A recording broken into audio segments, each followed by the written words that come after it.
호세아 3장 함께 읽겠습니다.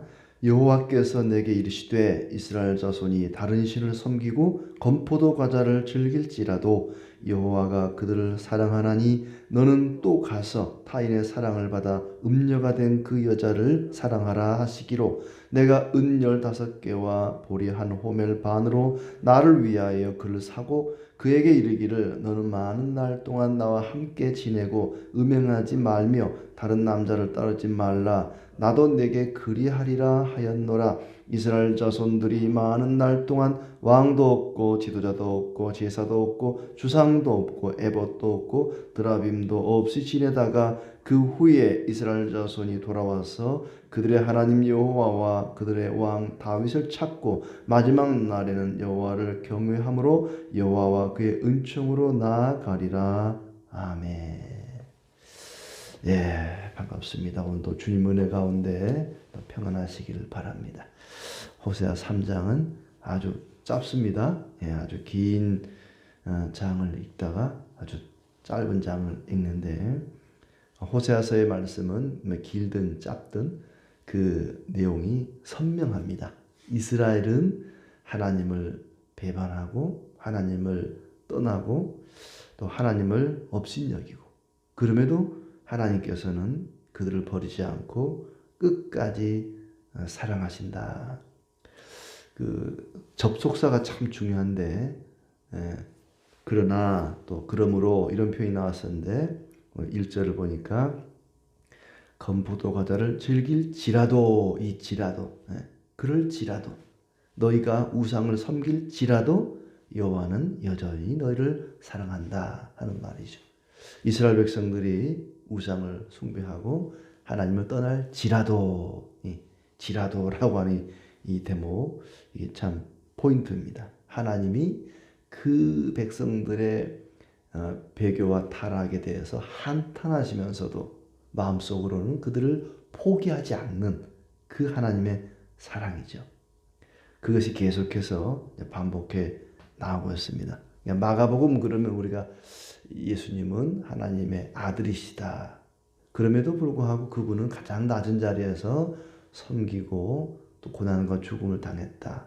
이걸 우리가 포인트로 쭉 살펴봤는데 호세아서는 이스라엘은 끊임없이 하나님을 배반할지라도 그럼에도 불구하고 하나님은 그들을 포기하지 않고 끝까지 사랑하신다. 이게 이제 쭉 하나의 어떤 흐름, 뼈대라고 할 수 있습니다.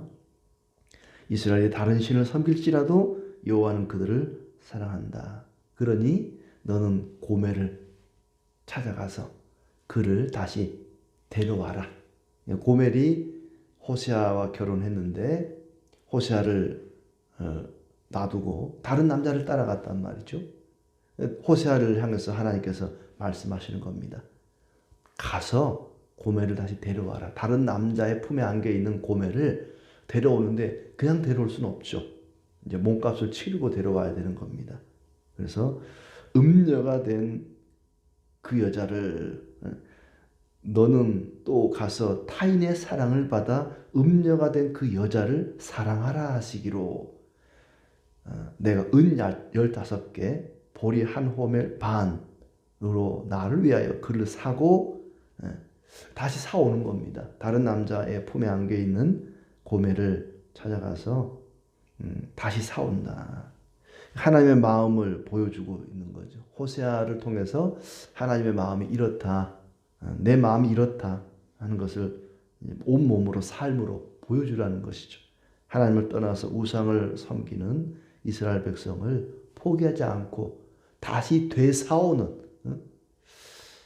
어린 양의 핏값으로 애굽에서 인도해냈는데 다시 그들을 사오는 예수 그리스도의 십자가의 보혈의 그 값을 치르고 우리를 죄와 사망 가운데서 다시 되사오는 사탄의 소나기에서 우리를 다시 되사주신 구속의 은혜를 볼 수가 있습니다. 호세아는 하나님의 이런 명령을 거부하지 않고 그대로 순종합니다. 은 15개 보리 한 오멜 반으로 그를 사고 대가를 지불하고 데려오고 다시 이제 고멜에게 당부를 하죠. 부탁을 합니다. 세상 말로 하면, 속된 말로 하면 참 배알도 없는 사람입니다. 자기를 떠나서 다른 남자에게 가버렸는데 돈을 주고 그 여자를 다시 사온다는 거예요. 참 하나님 마음이 그렇다는 거죠. 그래서 3절에 호세아가 다시 데려온 고멜에게 당부를 하는 겁니다. 너는 많은 날 동안 나와 함께 지내고 음행하지 말며 다른 남자를 따르지 말라. 나도 내게 그리하리라. 이렇게 고멜에게 얘기했다는 거예요. 너 앞으로 나 떠나면 안 돼. 나만 사랑해야 돼. 다른 남자한테 가면 안 돼. 나도 너만 사랑할게. 이렇게 다시 데려온, 다른 남자 품에서 돈 주고 다시 데려온 고멜에게 호세아가 하는 얘기입니다. 하나님께서 지금 이스라엘 백성들에게 하시는 말씀이죠. 이놈들아, 다시는 나를 떠나지 말라. 나만 사랑해라. 나만 따르라. 다른 우상 쳐다보지도 말고 나도 너희만 사랑할게. 너희도 나만 사랑해야 돼. 새로운 언약. 우리는 그걸 새 언약이라 그러죠. 예수 그리스도 보혈의 피로 우리를 사셨으니 이제 우리는 주님만 사랑하고 주님만 따라야 됩니다. 주님께서도 우리를 사랑해 주겠다. 이제 교회를 가리키는 것이고 교회에 속한 성도 한 사람 한 사람을 가리키는 거죠. 주님께서 교회를 마치 신랑이 신부를 사랑하듯 그렇게 사랑한다 그랬지 않습니까? 주님도 우리를 사랑하시고 우리도 주님을 사랑하고 순종하고 바울이 또 베드로가 이야기하는 것이 교회는 그리스도를 신부가 신랑을 사랑하고 순종하듯이 그렇게 해야 되고 또 주님은 그렇게 교회를 사랑하신다 말씀하셨는데 호세아가 지금 고멜을 향해서 그 얘기를 하고 있는 것입니다. 그리고는 그렇게 다시 돌아와서 주님만을 사랑하는 이스라엘의 앞날이 어떻게 될 것인가. 우선 이스라엘의 앞날이 멸망부터 이야기를 하죠. 4절에 보면은 이스라엘 자손들이 많은 날 동안 왕도 없고 지도자도 없고 제사도 없고 주상도 없고 에봇도 없고 드라빔도 없이 지낼 것이다. 망할 것이라는 얘기죠. 나라가 망하고 없어지니까 왕도 없습니다. 지도자도 없습니다. 제사 드리는 일도 없어질 것이고 그들이 섬기던 우상도 더 이상 없어질 것이고 그렇게 모든 것을 잃어버릴 것이다. 이스라엘이 남아있지 않을 것이다. 그렇지만 그걸로 끝이 아니다. 그 후에 그렇습니다. 그 후에 5절에 이스라엘 자손이 돌아와서 하나님 여호와와 그들의 왕 다윗을 찾게 될 것이고 마지막 날에는 여호와를 경외함으로 여호와와 그의 은총으로 나아가리라. 그 후에 아마 이것은 단기적으로는 이스라엘 백성들이 바벨론에서 돌아올 때 유다가 돌아왔을 때 수르바벨을 통해서 에스라를 통해서 1차, 2차, 3차 포로 교환을 통해서 그들이 다시 회복될 것이다 하는 예언의 말씀이죠. 앞에 나오는 그들이 망할 것이다. 이것은 아수르에 의해서 BC 722년 사마리아가 함락되던 그 사건을 가리킵니다. 나라가 망하고 모든 것이 없어지고 사라지고 잃어버릴 것이다. 그리고 나서는 그 후에는 하나님과 다윗을 찾고 하나님을 경외함으로 여호와와 그 은총으로 나아가리라. 이스라엘이 다시 돌아왔을 때 호세아가 다른 사람에게 붙잡혀 있는 것을 고멜이 붙잡혀 있는 것을 호세아가 되찾아오죠. 돈을 주고 값을 치르고 되찾아왔을 때 이스라엘이 이제 그와 같을 것이다. 하나님께서 그들을 다시 돌아오게 하셔서 그들을 회복시켜 주실 것이다. 우상이 아니라 더 이상 바알이 아니라 여호와를 그리고 다윗을 찾게 될 것이다. 유다가 바벨론에서 회복될 때를 가리키는 그런 단기적인 예언의 말씀이기는 하지만 더 멀리는 예수 그리스도를 통해서 예수님의 십자가 죽음을 통해서 온 땅에 교회가 세워지고 교회로 그의 백성들이 모여올 것을 이야기합니다. 다시 오실 그리스도께서 이루실 어떤 영적인 나라, 교회를 가리키는 말씀이죠. 이스라엘이 몰락할 것과 동시에 다시 이스라엘이 회복될 것을 예언하는 말씀입니다. 대적들은 결국 그들을 잘 대해주지 않을 겁니다. 그러니까 고멜이 다른 남자가 좋다고 따라갔지만 그 남자가 고멜에게 썩 잘해주는 건 아니라는 얘기죠. 우상이라는 게 그렇습니다. 우상과 이방에 오히려 멸망을 당할 것이다. 그 후에야 하나님께 돌이키고 다윗을 찾게 될 것이다.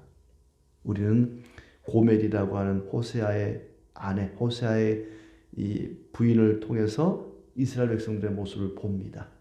끊임없이 하나님을 떠나려고 하는 그 흔히 원심력이라 그러죠. 이게 끈에다가 노끈에다가 돌멩이를 달아서 빙글빙글 돌리면 돌멩이는 밖으로 자꾸 도망가려고 하는 그런 성질이 있고 이 안에 중앙 이 손은 그 돌멩이를 잡아 당기려고 하는 힘이 작용하고 그래서 팽팽하게 계속 빙글빙글 도는 거죠.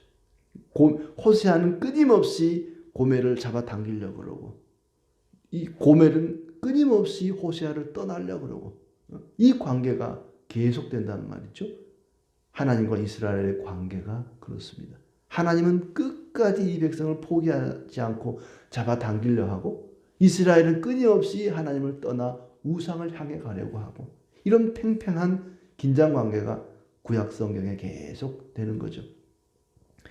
이 모습 속에서 우리의 모습을 봅니다. 하나님만 사랑하고 하나님만 순종하고 나가야 되는데 우리는 끊임없이 다른 걸 의지하고 다른 걸 바라보고 다른 걸 섬기려고 합니다. 이스라엘의 모습 속에 우리의 모습이 있습니다.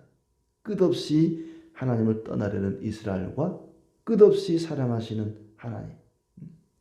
이스라엘 백성들은 모든 것을 잃고 난 뒤에야 하나님께로 돌아올 것입니다.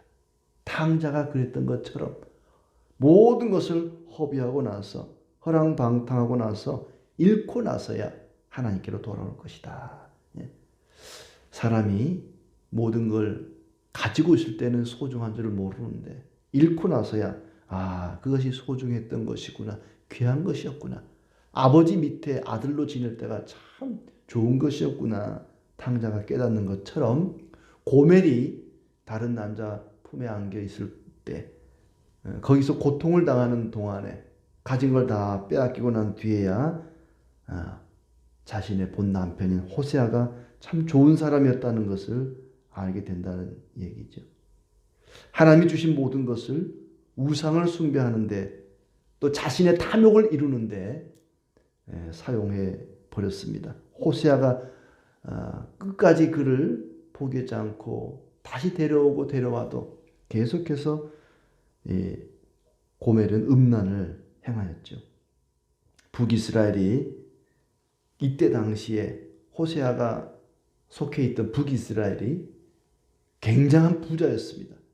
다윗과 솔로몬 때처럼 그렇게 부와 영화를 누리던 그런 시대였습니다.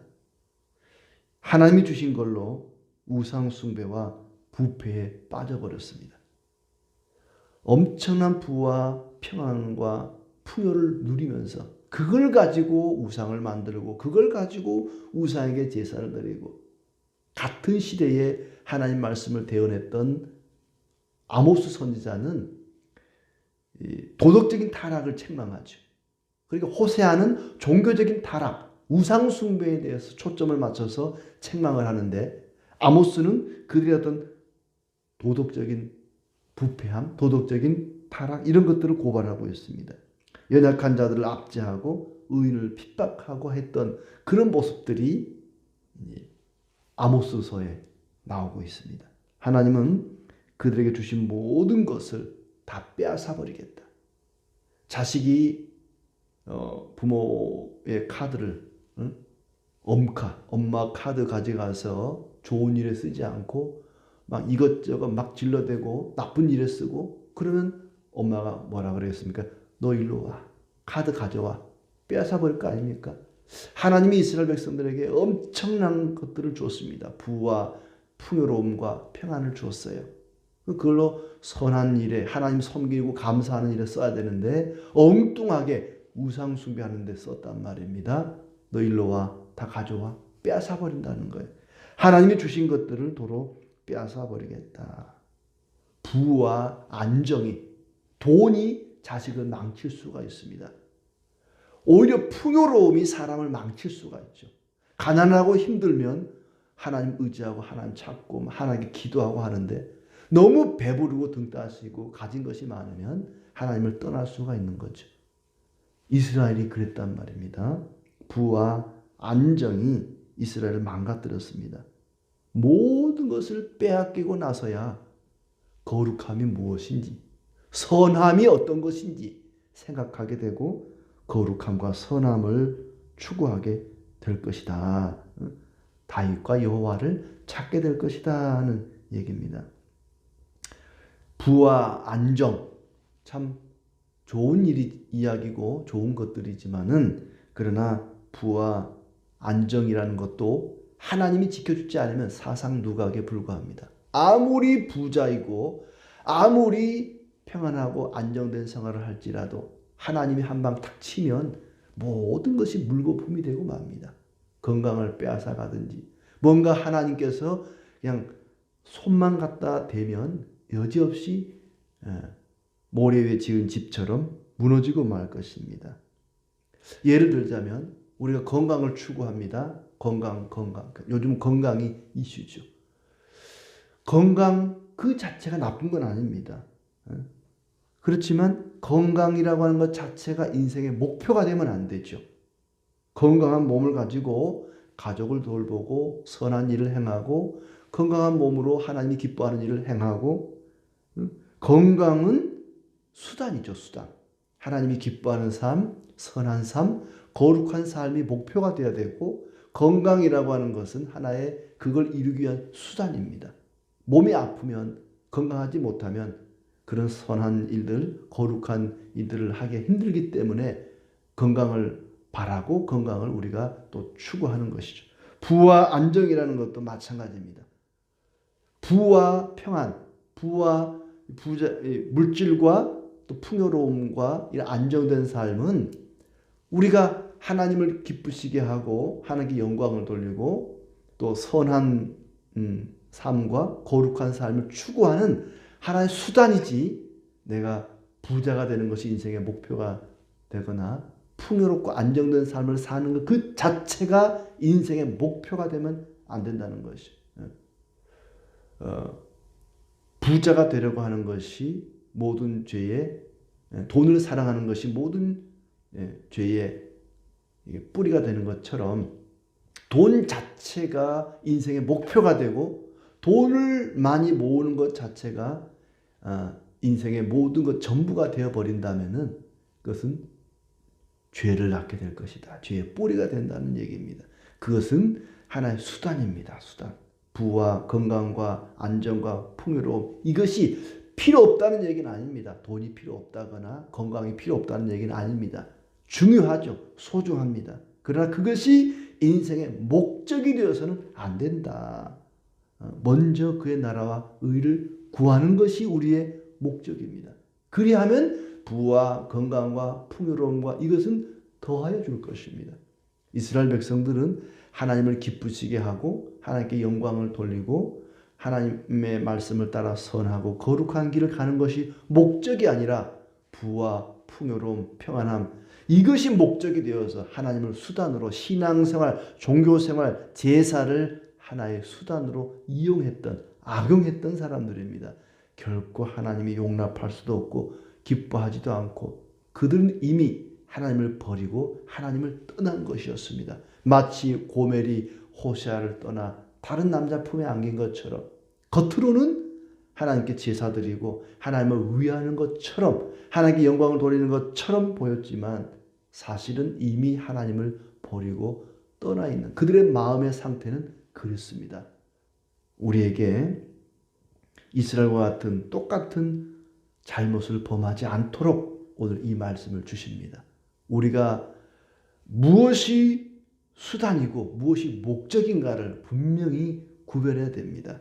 내가 추구하는 것이 수단인데도 불구하고 그걸 목적으로 삼고 있지는 않은지 하나님을 섬기고 신앙생활하는 것이 인생의 목적이 되어야 되는데 그것이 부와 평안과 풍요를 추구하기 위한 그걸 얻기 위한 종교라고 하는 것, 신앙이라고 하는 것이 그냥 하나님이라고 하는 것을 수단으로 이용하고 있는 건 아닌지 우리 자신을 돌아보면서 먼저 그의 나라와 의를 구하는 거룩함과 선함을 이루어가는 우리의 삶이 되기를 진심으로 기원합니다.